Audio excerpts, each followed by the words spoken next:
Hi everyone, my name is Lulu. Welcome to my channel. So today I'm here to talk about the newly launched Urban Decay All-Nighter Foundation.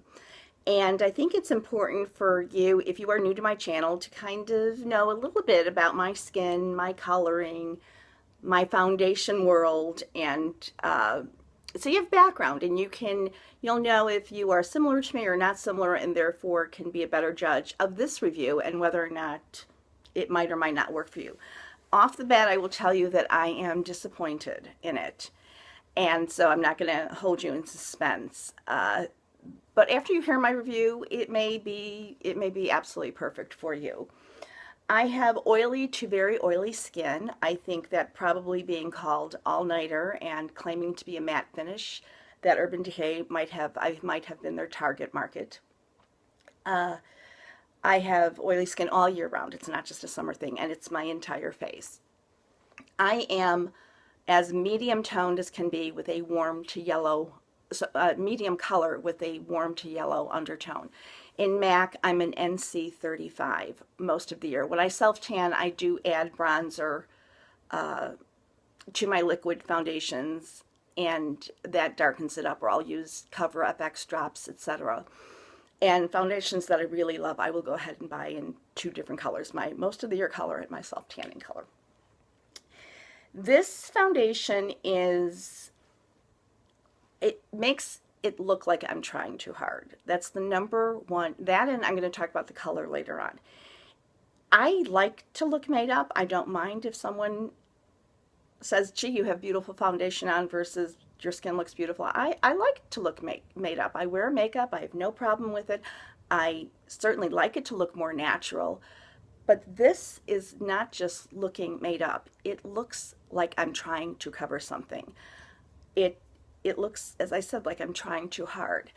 I have full coverage foundations, and I can work with them. I don't prefer them. I have highly matte foundations. Marc Jacobs Remarkable. Estee Lauder Double Wear, which to me is not full coverage, but I have that. I have Tarte's 12-hour clay, Amazonian clay. I've had the Becca Ultimate Coverage. So I'm sorry, I can't think of others off the top of my head, but certainly as an oily to very oily, I have matte and higher coverage foundations. This one is just, it's the finish. It doesn't make my pores look bigger, certainly doesn't make them look smaller. It just looks like I'm trying to cover them, and I'm not. I use powders to perfect my skin, not the foundation. I have some foundations where the skin looks gorgeous right off the bat. Dolce & Gabbana Cashmere, Maybelline Dream Fluid, Sephora, one of the Sephora serum foundations. There's a Maybelline Fit Me Poreless. Anyway, I go on and on. So that's my main issue with this, is that I can see it on my skin, which usually isn't a problem, but it looks like I'm trying to cover things. It looks too heavy. It wears beautifully. It's been in the 90s in Chicago I'm in the Chicago area with very high humidity. Now, I will say I've only worn it 2 days, and you might think, well, how can you know? When you own as many foundations as I do, you really become not only a foundation junkie, but a foundation expert. I can't be an expert for you. If you follow me, you'll get to know whether you like or agree with my reviews, or if we're exactly the opposite. But when you own a lot of anything, if you bake a lot, you know good bakeware. If you paint, you know a good paintbrush. That's the same thing with any makeup product. If you own a lot of them, you get to know what is good and what is not good for you. And for me, this is not good. Packaging is beautiful. It's the gunmetal chrome, very much like the lipsticks. It's a pump, which we all love pumps. It's not heavy. This is plastic. Yesterday, I used 2 pumps, and I had to tissue it off trying to get it to look less heavy. Today, I used 1 pump, and I still felt like it was a little too much. And I used a wet beauty blender both times. I could tell as soon as I put it on my hand, I said, this is not going to be a brush, and this is not going to be my fingers. I'm going to need to use a beauty blender. I thought by using 1 pump today it would be better, and it is better, but it still looks too much. It just looks too much. And I, you know, so I'm disappointed. I know there's a lot of reviews, and I've watched them, and almost all of them are very positive. Was not sent this. Clearly, I'm a tiny channel. I ordered it directly from the Urban Decay site. I don't remember. I'm sorry, I never remember prices. 40-ish. I don't know. And I was really excited to get it.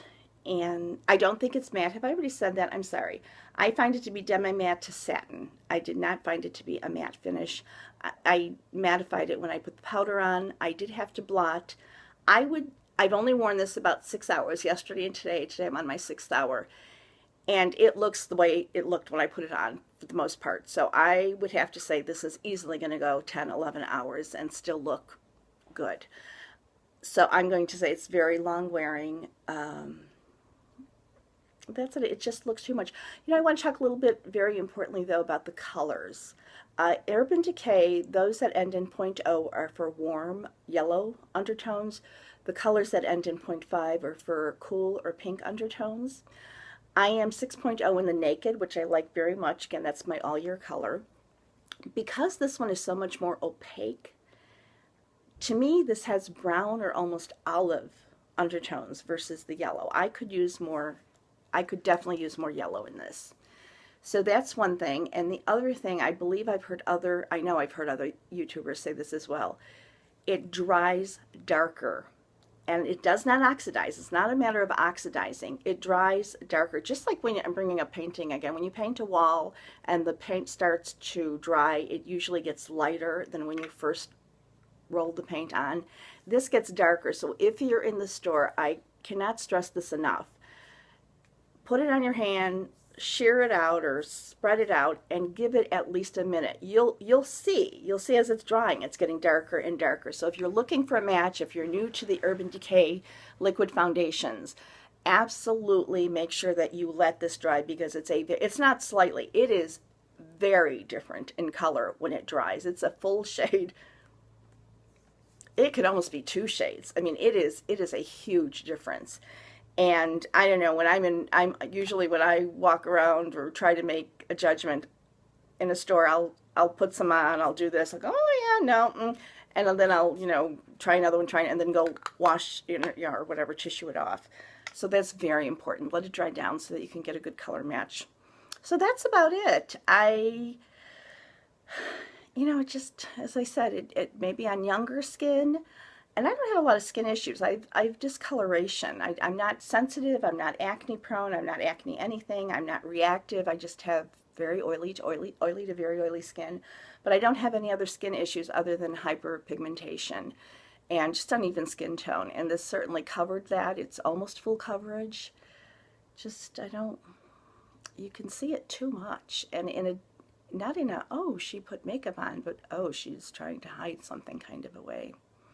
So anyway, there is my review. I hope it helps you from a different perspective.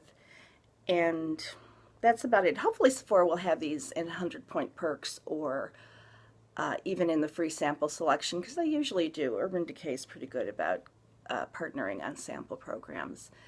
And if you're near a Sephora, definitely get a sample first, because it's a different kind of coverage or finish. That's it. So more videos to come. Thanks so much for joining. I hope this was helpful. And do ask questions below. I don't know if I covered everything. I don't usually do reviews, so I could very well have missed something. Thanks again for tuning in, and we'll see you again. Bye.